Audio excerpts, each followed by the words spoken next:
En rétrospective, pas besoin d'autres témoins, là. C'est vrai que ça a pris une débarque, c'est un moyen temps. Il faut maintenir cette petite tension-là, c'est toujours payant.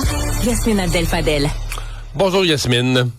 Bonjour Mario. Bon, on avait noté là, que c'était pas la collaboration la plus la plus chaleureuse entre le PQ et le Bloc là, durant la campagne électorale, mais je pense que personne se doutait quand même que le lendemain matin, le mardi matin, Paul Saint-Pierre Plamondon allait y aller d'une charge contre le Bloc. C'est incompréhensible à ce stade-ci, tant d'un point de vue juste politique, là, de se dire sa famille politique élargie a sauvé les meubles la veille. Là, le Bloc québécois a réussi quand même à se maintenir comme une force politique importante au Québec. De mener cette charge-là au lendemain de la soirée électorale, honnêtement, on savait qu'il y avait des tensions, mais pas jusqu'à ce point-là. Et stratégiquement, Monsieur Saint-Pierre Plamondon devra avoir besoin des militants du Bloc, de l'appui du Bloc en 2026, dans un an.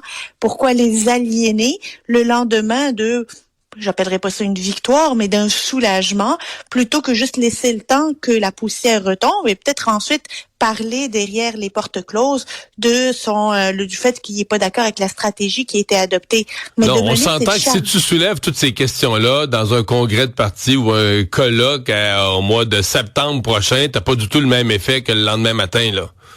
Ben non, c'est ça, c'est pas la même chose. C'est la première réaction au Bloc, là, c'est plutôt que les féliciter parce qu'ils ont réussi à se maintenir, dire que le mouvement souverainiste est plus vivant que jamais, d'en profiter pour dire que la mobilisation envers le Bloc, là, c'est une mobilisation aussi de ceux qui croient que le Québec devrait être un pays.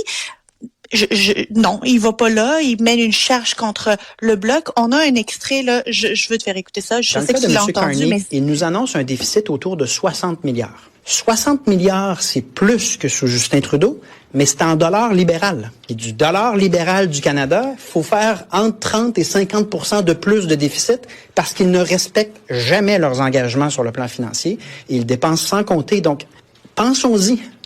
Est-ce qu'on veut donner un chèque en blanc à une administration qui, depuis 10 ans, a vraiment échappé la question des déficits? C'est pas le bon extrait. C'est pas l'extrait d'hier, celui-là, mais toujours est-il que moi, je m'explique mal cette charge-là, puis j'ai l'impression que Pascal Bérubé, qui était à côté de Paul Saint-Pierre Plamondon hier lorsqu'il faisait son point de presse, il était mal à l'aise parce que Pascal Bérubé, lui, il a fait campagne. Il a mis bouchée double pour aider. Oui, en Gaspésie, c'est ça. Et il était à côté de son chef qui était en train de mener cette charge-là. Je me demande comment il réagissait à l'intérieur de lui-même, Pascal Bérubé. C'est-tu vraiment le moment de faire ça? Ou de dire, il y a eu des gains, notamment en Gaspésie, puis le mouvement souverainiste s'est mobilisé pour faire des gains pour le Bloc. Honnêtement, je sais qu'il y a des frictions entre les deux. Puis je trouvais quand même que la réaction d'Yves-François Blanchet, là, est restée très correct malgré cette charge-là. Il y avait une petite déclaration en fin de journée, puis je trouvais que moi, j'aurais réagi un peu plus au quart de tour que ça.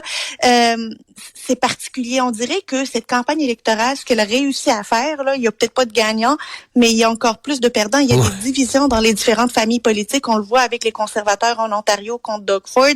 On le voit avec les souverainistes au Québec contre le Bloc et le Parti québécois. Finalement, tout le monde en sort affaibli d'un point de vue purement de mobilisation des familles politiques. C'est assez particulier. Yasmine, une question qui s'est posée, le gouvernement libéral n'ayant pas la majorité, est-ce que ce gouvernement pourrait être instable? Est-ce qu'il pourrait être renversé rapidement? En fait, tout le monde semble pour acquis qu'une entente formelle signée, là, un document avec le NPD, ça existera plus, là, ça se fera plus. Mais est-ce que M. Carney doit s'inquiéter là, d'un Parlement instable et d'être renversé à court ou moyen terme? Si on regarde les choses bien objectivement, oui, il n'a pas atteint la majorité. Il est à un poil de la majorité. Là, pour le moment, ça peut changer encore. Il manque 3 sièges. Alors qu'il y a 6-7 députés NPD qui ont été élus.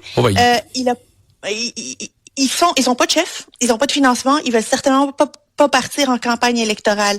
Donc, la balance du pouvoir, là, c'est entre 7 députés qui vont être indépendants, même pas reconnus comme une force politique.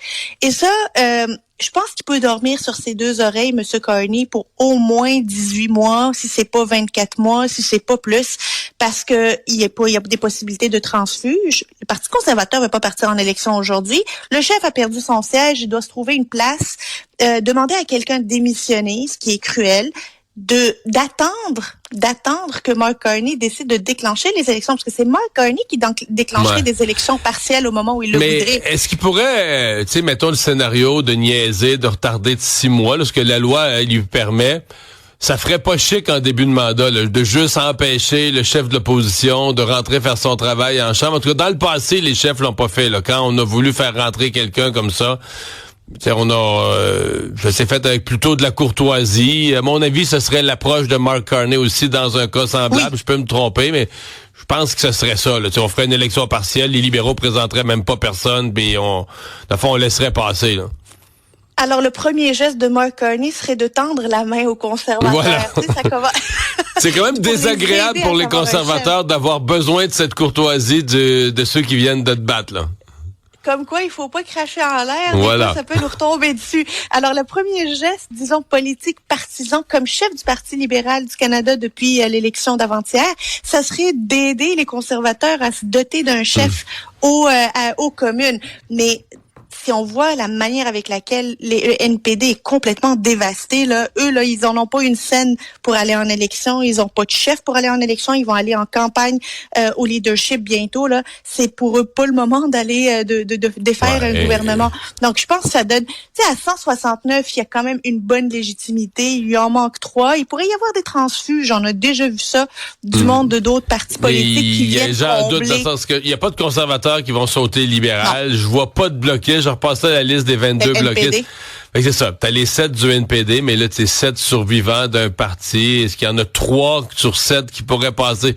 J'avais de la misère à arriver. Là. 1, peut-être, mais tu sais, 1, ça vaut pas la peine. 3, c'est beaucoup. C'est ça, 3 sur 7. Mais même s'il arrive à 172, il va devoir continuer à se comporter comme minoritaire parce qu'il suffit qu'un soit malade, un soit pas là. Ouais, un ministre est en délégation à l'étranger. Ouais. Mais tu sais ce qu'ils font dans ce temps-là, quand c'est serré comme ça, là, quand un ministre part en délégation à l'étranger, il amène son critique de l'opposition.